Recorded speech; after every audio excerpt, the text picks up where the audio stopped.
What up, everyone? It is the day we've all been waiting for. Time to start putting the CR250 engine back together. You guys know how excited I am, so I'm not going to waste any time. Just going to jump headfirst right into this project. Step 1 is to press these bearings and seals into the crankcases. All of these bearings and seals were part of an engine rebuild kit that Wrench Rabbit sent over. So big thank you to those guys. An easy way to pop the bearings into the crankcases is first going to be to cool down the bearings in a freezer for a few hours or even overnight. And then you want to heat up the cases either in an oven or a barbecue grill. You want to heat up the entire crankcase and not just the area around where the bearing sits. That could warp the crankcase. So how this works is when things are cooled down, they'll contract or shrink. And then when things are heated up, they'll expand. So that'll allow the bearings to slide into the crankcases that much easier. And if we need any extra help, we'll be using a hydraulic press here. To heat up the crankcases, I'll be using this oven that I use for powder coating as well. I wouldn't recommend using your household oven that you're going to be cooking food in. There could be some contaminants coming from the crankcase, so I would rather just play it safe. You could also use a barbecue grill like I mentioned earlier. So I've got the oven heated up to 250. Just going to run the crankcase through there for 30 minutes and it should be ready to go. I've also got some tin foil laid down to protect the crankcase too. And then to pull the case out of the oven, of course you're going to want to wear a thick set of gloves here because this is going to be pretty hot. I'll just be using a set of worn out Scotch-Brite pads. I use that stuff for everything. And as soon as you pull the case out of the oven and the bearings out of the freezer, you gotta pop those bearings into place right away. Can't let things cool off or heat up. So the bearings should slide right into the crankcase without any hammering required. I'm gonna start with the main bearing here. So it shouldn't matter which way the bearings go in, but the old bearings came out with the writing on the inside of the crankcase here. So I'm gonna install it the same way. And one thing I've heard about, but I haven't tried, is to cool off the bearing even more. People have been using a electronics duster, so it's like compressed gas. So you flip over the can and spray the bearing with the can, and that should cool down the bearing even more before dropping it right into the crankcase. So I'm gonna give that a shot right now.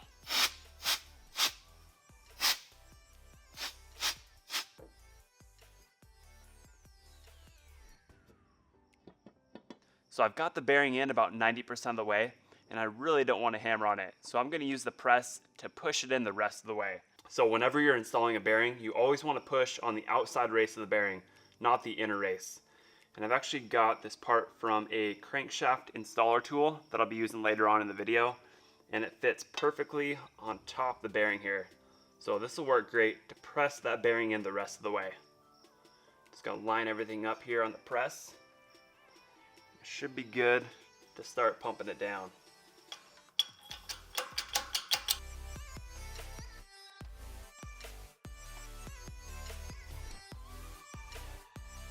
Ideally, you shouldn't need to use a press to push in the bearings, but this one, it went in most of the way and it didn't really take a whole lot of force to get it seated, so it wasn't that big of an issue. But for the rest of them, I'm hoping they go in without any problems at all. Once again, just going to slide in these bearings with the lettering facing out towards the inside of the crankcase. One thing to keep in mind, if you have a bearing that uses a retaining clip like this one right here, then there's going to be a lip on the bearing here, and you want that lip facing out towards the retaining clip. With this bearing, the lettering is actually facing the opposite way of what it should be installed, so that could throw you off. But you definitely want to make 100% sure that the lip is facing the correct way. The bearings on this side went in pretty good for the most part, but on the right case, I'm going to heat it up to 350 instead, just get it a little bit warmer. One thing I've heard that works pretty good too is using dry ice to cool down the bearings. That'll get them a lot colder than the freezer would, but unfortunately I don't have any dry ice on hand at the moment. As you can imagine, when you have something steel in the freezer and you pull it out and heat it up, it's going to have some condensation. So I'm going to squirt down these bearings with some Maxima MPPL to prevent them from rusting.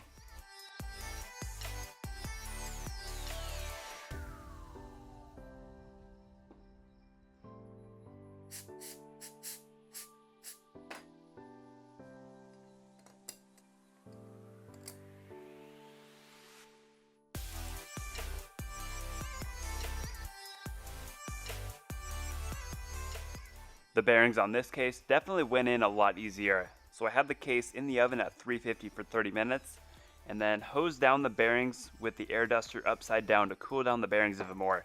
And that seemed to be the ticket. The bearings just slid right into place. Now I've got some bearing retainers and some seals to install. So this stuff is pretty straightforward. Definitely want to use some assembly lube for the seals. I'll be using Maxima assembly lube for that.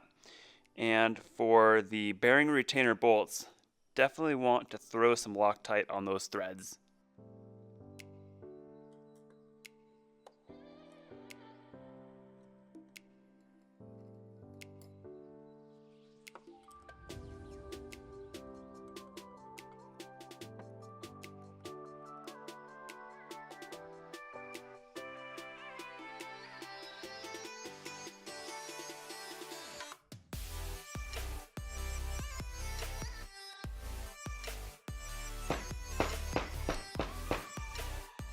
For the crank seals, I'm just pressing them in by hand until they're about level with the case surface. Then I'm using a socket or something like this to push the seal in all the way until it's flat with the case. And you definitely want to make sure it's 100% level. You don't want it cocked to the side at all.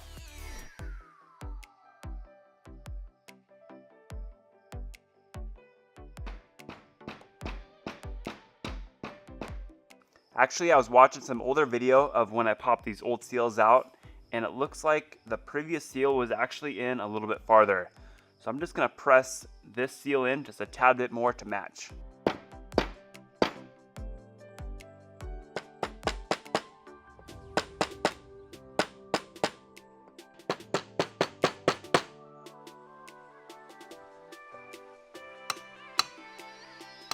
At this point, I've got all the bearings and seals taken care of. It is time to start filling up these cases. The first step is going to be pressing this hot rod's crank into the right crankcase. So for the most part, it's pretty safe pressing the crank into the main bearing without using any heat or cooling techniques. However, I'm going to apply a little bit of heat to help things out. So I can either heat up the main bearing or cool down the crankshaft. And it's usually not a good idea to heat up the main bearing, especially with a seal on the other side. But what I've got here is a little safer method. I've got a socket that fits somewhat tight inside the bearing. It's the closest one I could find. So I'm going to heat up the socket, slide it in, and that will warm up the inside race of the bearing and allow the crankshaft to slide in a little bit easier.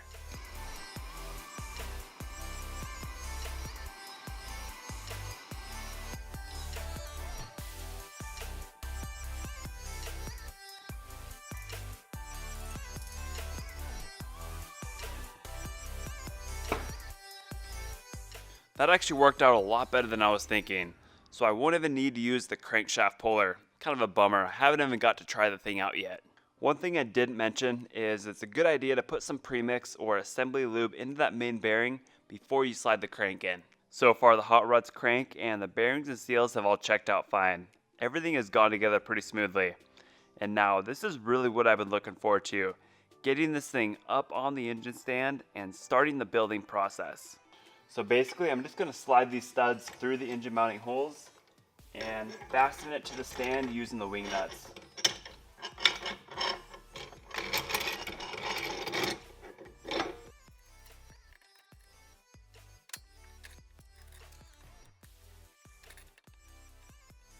So now I've got the crankcase secured to the stand. I'm just going to test this thing out and figure out what position I want to work in. Probably right about there or even flat. I think this would be a little better position. That way I have a better angle to slide in the transmission shafts, shift drum, shift forks, and all that jazz. You guys have to go check out these engine stands made by Niemela Concepts. Coolest thing ever if you're going to be working on the engine. So they're available over at niemelaconcepts.com. I'll also put the link down below. Before we get started with assembling the transmission, I'm going to squirt some assembly lube into these bearings. And the purpose of this is to prevent damage when the engine is first started up. So when you build an engine and you add in oil, the oil is not going to be completely circulated throughout the engine until a few seconds after the initial startup. So that's where the assembly lube comes into place. It'll protect those bearings and surfaces that may not have oil in them at the initial startup.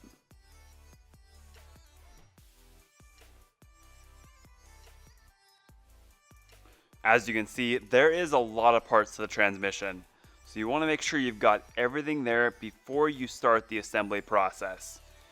So what you can do is head over to an OEM parts supplier like Rocky Mountain, for example, pull up their fiche or the parts diagram, print out the diagram for the transmission or the shifting components, and you'll have everything there to check over to make sure you've got all the washers, pins, spacers, gears, all that. I might as well just show you guys firsthand. So I'm over on Rocky Mountain's website and I'm going to pull up OEM parts right here. I've already got motorcycle 2003, which is the year of this bike, all that selected. I'm just going to find CR250 and then pull up the transmission diagram. Going to be down here at the bottom. So it's got a nice breakdown of all the gears, shafts, spacers, washers, and all that. That way I can check over everything on the transmission, make sure it's all there. And by the way, if you guys are in need of parts, definitely check out Rocky Mountain ATVMC. They've got everything you'd ever need, OEM or aftermarket. So I'm just gonna print out this diagram here, and I should be in business. All right, I'm gonna give you a little demonstration of how I would check over each transmission shaft. So we've got the main shaft here, and it's all broken down here on the diagram. At the very end is a washer, which you can see is on there, and then a gear. We got a gear here, then another washer in between. I'm gonna pull that apart. Yep, there is a washer in there, and then a gear after that, and then a bushing of some sort, and then a washer or two washers. You can kind of see, or that's actually a clip. Yeah, that's a circlip in there. So you can kind of pull things apart, take a look at it, make sure it's all there. And then another gear here at the end. And then in between is another, let's see, that looks like a circlip. And then a splined washer as well, followed up with a gear. So I mean, you could pull it all apart, check it all out, make sure it's all there, because having all those washers and all those clips in there is pretty critical. But definitely doesn't hurt to go through and check it all while you have the engine completely apart. So the assembly process is up next. Some of you guys might notice that this transmission looks a little bit different. So it's actually been polished out using a process called isotropic finishing. So this is going to make the transmission work a whole lot smoother, and there's many other benefits too. So if you guys are interested in getting your transmission done, definitely go check out Trick Engineering. They'll get you all set up. All right, enough talking. Let's start putting things together. So the transmission gears, to line them up, you just mesh these gears together like so. You can see they all line up, and then you can slide the shafts through the bearings in the crankcase. I think it's going to be easier to have the crankcase more upright when you're sliding in the transmission shafts.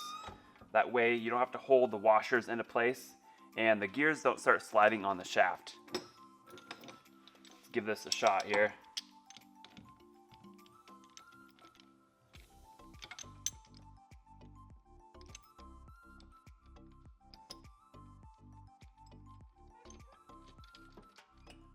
So next up is installing the shift forks and the shift drum. So I prefer to go piece by piece with this stuff. I know some people like to line up the transmission shafts with the forks and the drum and slide it in as a set, but I just like to go piece by piece to make sure everything is together correctly. There really is no perfect way to do it. So for this step, it's going to be easiest with the engine laying flat. That way we can get at these transfer gears here and slide the shift forks into their position. All right, we've got a shift fork set with 2 on the pin, and then this one just has 1. So we're going to take a look at these transmission shafts, and the main shaft just has 1 spot for a shift fork, while the counter shaft has 2, 1 at the bottom and 1 farther up. So of course, the pin with 2 forks is going to go onto the counter shaft. So it's really not too complicated. The fork just slides right into that little slot. You might have to pull up on the gear to get it in. Slide it in just like that. And the pin is going to face towards where the drum sits. We're just going to leave the pin out of the equation for now. That goes in a little bit later. So we've got 2 shift forks here for the counter shaft, and they're marked WL and 4R. So there's a right and a left here. The right is going to go on the clutch side of the engine, and the left is going to go on the flywheel side. So the right is going to be at the bottom. Pop this into place here.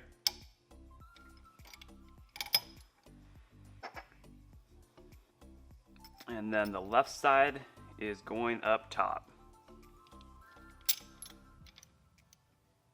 And finally, time to put the shift drum into position. So basically just going to push the shift forks out of the way a little bit, make room for the drum, and it just slides face down into that bearing.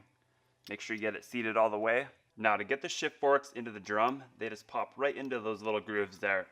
So once again, you might have to pull up on the gear farther down, like that, to get it to pop into place. And then the shift pin will slide right through those forks to lock this whole setup into place. You got to make sure that pin goes in all the way. And it's going to be the same deal on this side as well. Just got to pull up on the gear, get that pin in, and then slide the retaining pin through the fork. Just like that. Pretty simple. Now that I've got everything within the cases together, just going to spin the gears and make sure they work smoothly with each other. Man, you can already tell a difference with the isotropic finishing. The gears just spin flawlessly. And to go through the gears, basically how this works is when you shift the transmission, the shift drum spins and therefore moves the forks on the shafts. So I'll give you a little demonstration here. You got to have the shaft spinning for it to be able to shift. As you can see, as I'm spinning the transmission and the shift drum simultaneously, it's moving the gears on the shaft, and that's what's engaging the different gears on the transmission. So people make it out to seem like rebuilding a transmission or a bottom end is a lot of work and it's super complicated, but in all honesty, it really is not. I mean, it looks like there's a lot of gears and a lot of parts here, but once you take your time and you follow a service manual or a video like this, it really isn't too bad. Anyone could do it. So what we've got up next is installing the dowel pins, the center case gasket. These are the dowel pins right here. And there's also an O-ring that goes up front. Once we have all that in place, the left case will be ready to go on. For the dowel pins, I would definitely recommend putting some anti-seize lubricant on them. They are the most common thing that rust or seize up on an engine, especially the front one up here. That one always gets a bunch of water in there and it rusts, and it's really hard to split the cases at that point. Just gonna apply a light coat of anti-seize to each dowel pin here.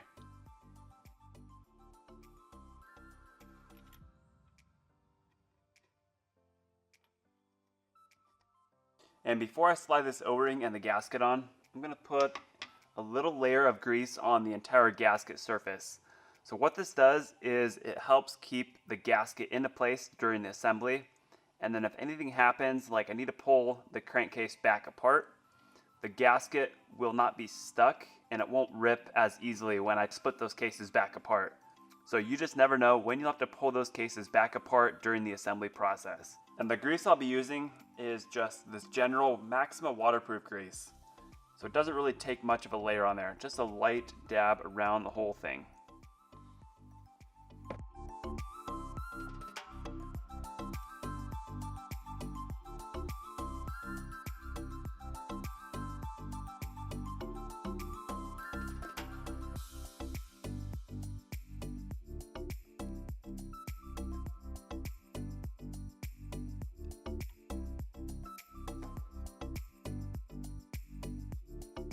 So this piece up here is just to keep the whole gasket together. We'll be cutting it at a later point, but right now I'm just going to cut it in half. So that way it's not holding up this part up top here. So now I can get that gasket all the way down onto the case. So what I'm doing here is just making sure all the holes line up, kind of tacking it down to that grease. And one last thing I'll do here before I slide the left case on is squirt some assembly lube onto the transmission gears and some of the shifting components too. Try to get it on every gear set and then get it inside of each one of these shift drum grooves and then go through the gears to get that assembly lube spread around. Now there's a few things I need to do to this left case to get it ready to install onto the engine. Just gonna squirt some assembly lube into the bearings, grease up the gasket surface, and then once again I'm going to heat up the socket so that way I can warm up the inner race of the bearing, and that'll allow the crank to slide right through.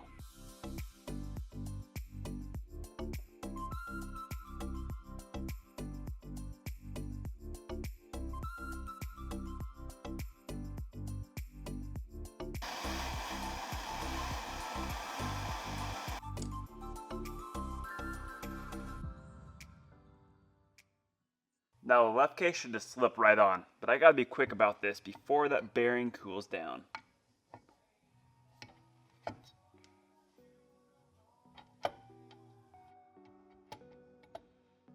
Okay, I kinda lied here. The left case isn't sliding on like I'd hoped, so I'm gonna have to bust out the Tusk crankshaft puller tool.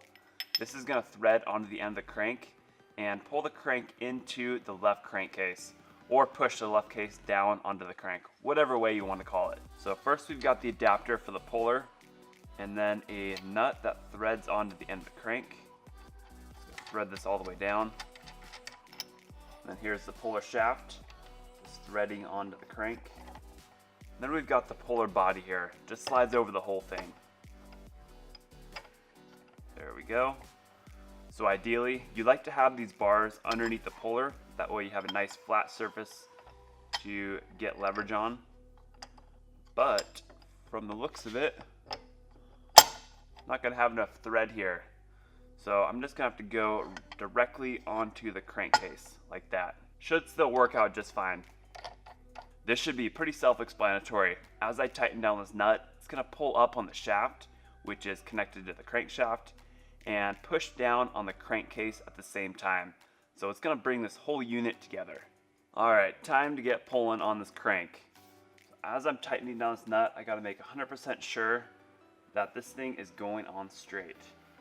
Every couple seconds, I'm just gonna check the dowel pins, make sure they're lining up, and all the pins and shafts as well. Looks like everything is lining up so far. I'm just gonna continue cranking on this thing.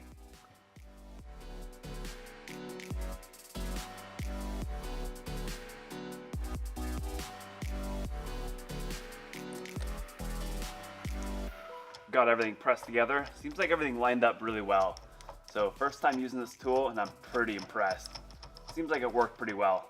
Once again, this is a Tusk crankshaft puller tool and they're available over at Rocky Mountain. I'll put the link down below to where you can pick one up. Super handy tool to have.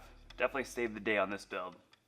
Alright, the cases are finally pressed together. I'm going to rearrange the engine here on the stand and then start popping in all these case bolts.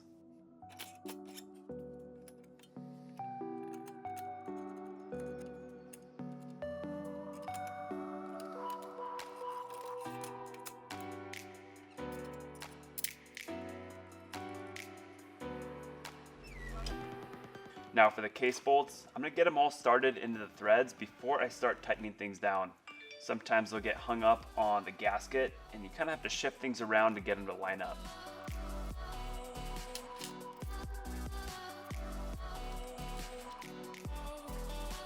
So it's a bit of a guessing game when you're putting these bolts in. You want about 3/8 to 1/2 inch here before you start threading the bolt into the case. So that one looks about right. Let's find one for the lower hole. Yep, that's the correct one.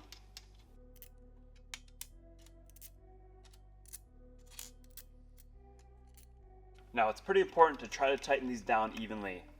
So I'll go up to the top, give it a little tighten, come down to a bottom bolt, give that a little bit of torque.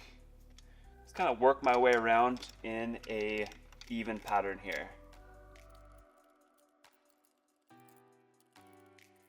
The torque on these case bolts is only going to be about 6 or 7 foot-pounds. So if you have a quality torque wrench that you can trust, go that route. Or you can just tighten by hand. That's what I'll be doing here. If you're going to be tightening these bolts by hand, try to fall on the side of caution because they do strip out pretty easily. Of course you want them tight, but try to be really careful with them.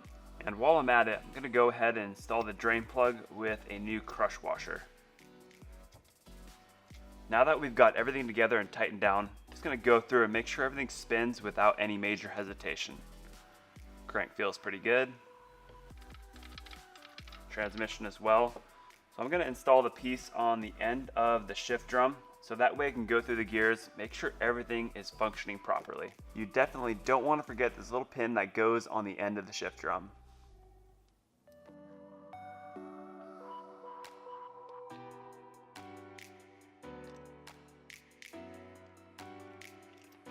Just gonna go ahead and torque this bolt to 16 foot-pounds, and then I'll be ready to go through the gears and make sure they're all good. So just like before, as I'm spinning the transmission shafts, I am going to spin the shift drum as well. Alright, I've got some bad news, guys. So when I had the cases together, I noticed there was a little too much side-to-side play in the countershaft within the cases, and things just didn't feel right and it wouldn't shift into neutral. So I pulled things apart. You can see I've got the cases split again, and I dug into this countershaft. So underneath this top gear, there's supposed to be a thrust washer sitting right here. And for whatever reason, it wasn't in there. Got lost throughout the process, or wasn't even in there from the first place. You know, maybe someone tore into this engine before and never put it in. But regardless, I've got to order a new one. Not a big deal, you know, it'll be a couple extra days to get this thing together. But those are just the type of things you run into during an engine build. So it's not always going to be sunshine and roses with this stuff. Sometimes a little $3 washer will hold things up. You just never know. It is part of the deal. I'm going to show you guys why that little thrust washer is so important. Just going to slide this gear back on. So I've got it in first gear. Everything seems to be spinning fine. And then it'll come to a stop. Right there, it starts binding up. So if you pull up the gear to simulate that little washer in there, everything spins together just fine. There's no binding at all.